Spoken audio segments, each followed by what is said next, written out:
Hello and welcome to our video on HDR11 and the HDR11 workflow, which will cover questions such as how do I edit HDR images, what do I have to do, what do I need to keep in mind, what's the actual process.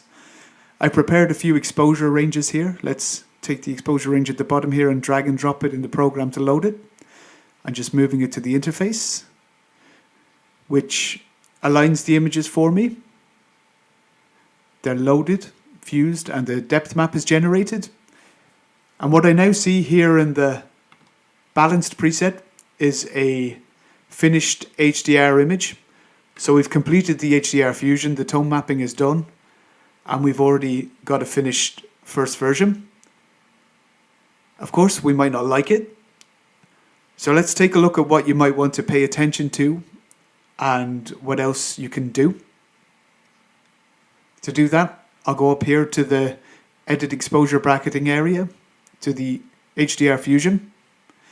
And there we can see the three images we've loaded along with their HDR weightings, which show the extent to which each image is incorporated into the HDR Fusion. And this HDR Fusion, if we glance to the right, is determined by an HDR algorithm. So these three images are combined with these masks using an algorithm. Entropy is selected here, and if I select a different algorithm, now pay attention to these masks, these weightings, which change based on the method I choose. And each algorithm looks different. Each algorithm has certain strengths, which are mentioned in the tooltip. It's not that one algorithm is better than the other in a mathematical sense. They all calculate a light map based on a specific rule, and this light map is the fused HDR or high dynamic range image. Yeah, it's really about what you like, which look you like the best. And the entropy algorithm is very stable. It works for almost every exposure bracketing and always produces solid results. Other algorithms, such as logarithmic luminance, are modeled on the way the human eye perceives light. Our eye perceives light on a logarithmic scale, which is modeled here accordingly. There are different algorithms for all kinds of applications, so it helps just to look at the tooltips and see what they say. Let's stay with entropy and take a look at the next point to consider. A quick tip here. If you load a single image, the program works in the exact same way. It automatically creates one dark and one light image, as shown here, as a synthetic image based on the loaded one. So we once again have our exposure bracketing and the HDR process works as intended.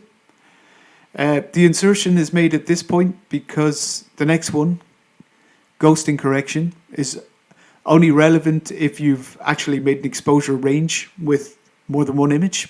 If you took a single image, you'll never use ghosting correction because it's just not mathematically possible to calculate movement over several images if we only have one image. For the image here, you might ask yourself, or rather with the exposure range, do I need ghosting correction here at all? Everything actually looks okay. If we turn our attention to the water here for a moment though, we can see that the water has certainly moved. So something has moved here. And it's not just the water that's moved, but also the people up here on the bridge walking along here. They've moved too. If you look at this person here, let's switch to the master image, the main image. We can see how this person changes. So there's been some movement. And here too, you can still see some small shadows due to ghosting. So if I now activate the new ghosting correction with the new method, it works very well automatically.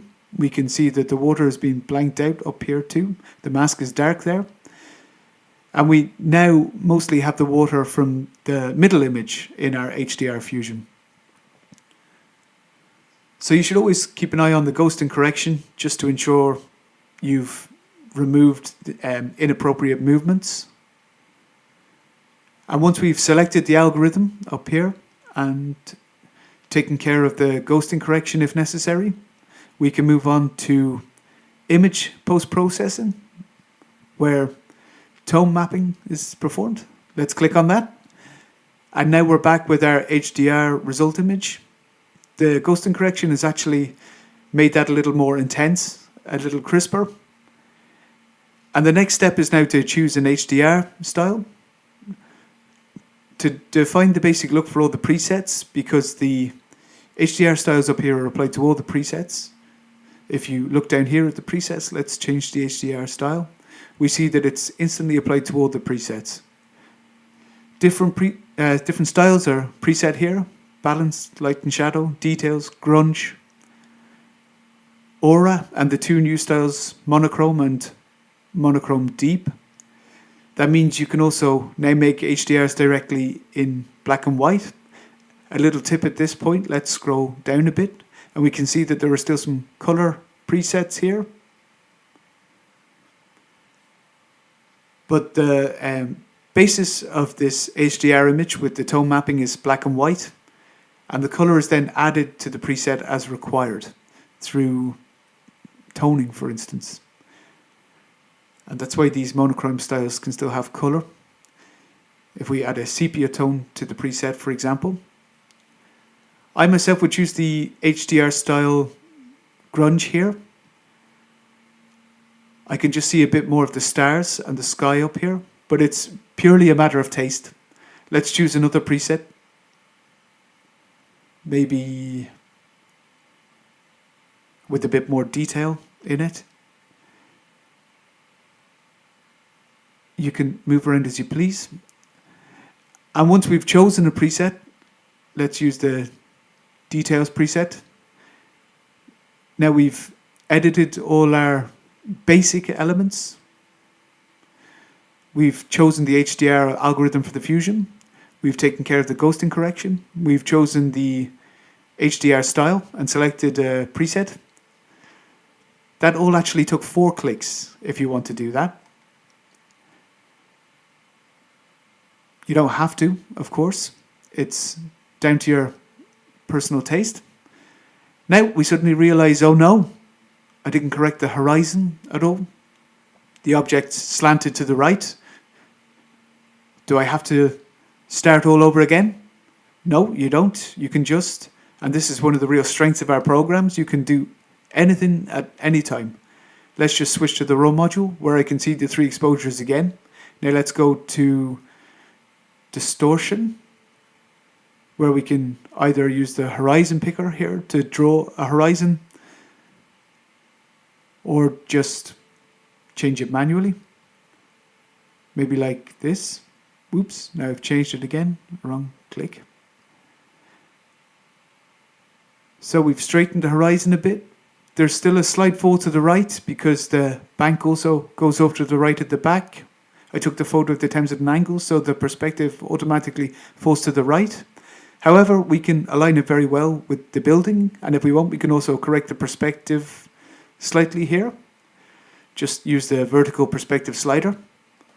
And now we simply apply this to the entire exposure bracket in here.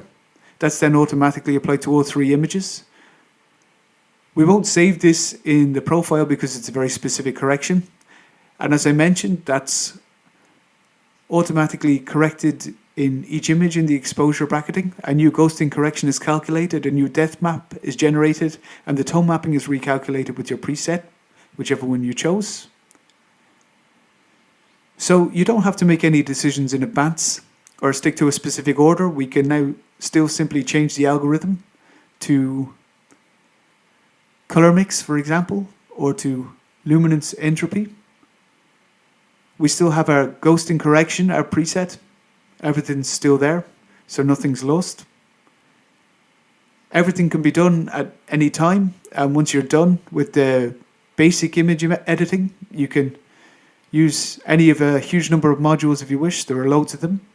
There's the optimization assistant, selective drawing, color module, LUT module, AI filters, sensor error correction, focus, peak and analysis, and the watermark module here. You can move around as you please. You can also switch to expert mode, where you can find all the effects that are available. The selected preset is also shown here in the selected filters, and you can either now change these effects, more brightness, less brightness, or add new effects. Let's go here and enter VIG for vignetting. Let's double click this effect. That automatically adds it at the bottom of the list of selected filters. And I can strengthen my vignette here, and maybe also place the center point on the right hand tower to draw the eye even more. So you can do everything at any time. And of course you can save everything in projects up here in undo points. There's really no limit to your creative freedom. So I hope that helps you achieve your HDR results as quickly as possible, and have fun trying it all out.